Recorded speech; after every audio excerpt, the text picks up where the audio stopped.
అన్నం పెట్టేటటువంటి పారిశ్రమ యజమానిని, వ్యాపార యజమానిని వీలైతే నాకు కొంచెం డబ్బులు పెంచండి అని అడుగుతాం. లేదంటే వదిలేసి వెళ్తాం. ఇంకొకడు తింటాడు. మనం రూ. 100 ఆశించాం. యజమాని రూ. 70 ఇస్తా అన్నాడు. మనం పక్కకెళ్ళాలా? ఇంకోళ్ళు రూ. 70కి పనిచేసేవాళ్ళు ఆళ్ళకి దొరుకుతారు.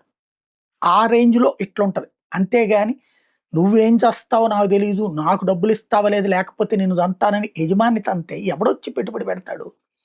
1990ల్లో జరిగిన అరాచకం అదేదే.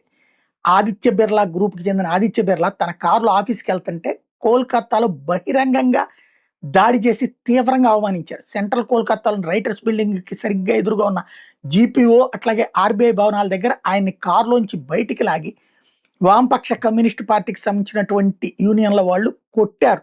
తీవ్రంగా కొట్టారు. బట్టలు చించి కడ్రాయర్ మీద నుంచోబెట్టారు.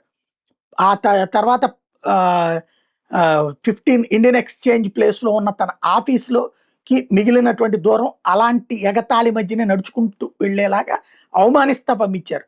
ఆదిత్య బిర్లా ఆఫీస్‌కి వెళ్ళిన వెంటనే అక్కడి నుంచి విమానంలో ముంబైకెళ్ళిపోయారు. ఆ తర్వాత మళ్ళీ జీవిత కాలంలో కలకత్తా ఎళ్ళలేదు. చివరికి ఆళ్ళందరూ ఉద్యోగాలు కోల్పోయినటువంటి పరిస్థితి అయింది. దాంతో పాటు అనేక మంది 15 రోజుల్లోనే తన గ్రూప్ వ్యాపారాలను అక్కడి నుంచి షిఫ్ట్ చేయడం ఒక ఎత్తైతే, మిగతా వాళ్ళందరూ గూడా చాలామంది పారిశ్రామికవేత్తలు వదిలేసారిక బెంగాల్‌కెళ్ళడానికి. ఎందుకంటే వేల కోట్ల రూపాయలు, వందల నుంచి వేల కోట్ల రూపాయలు పెట్టుబడులు పెట్టి చివరికి ఈ దరిద్రుల చేతనే అనిపించుకోవాలా అన్నటువంటి పరిస్థితి. ఇది రౌడీయిజం అంటే.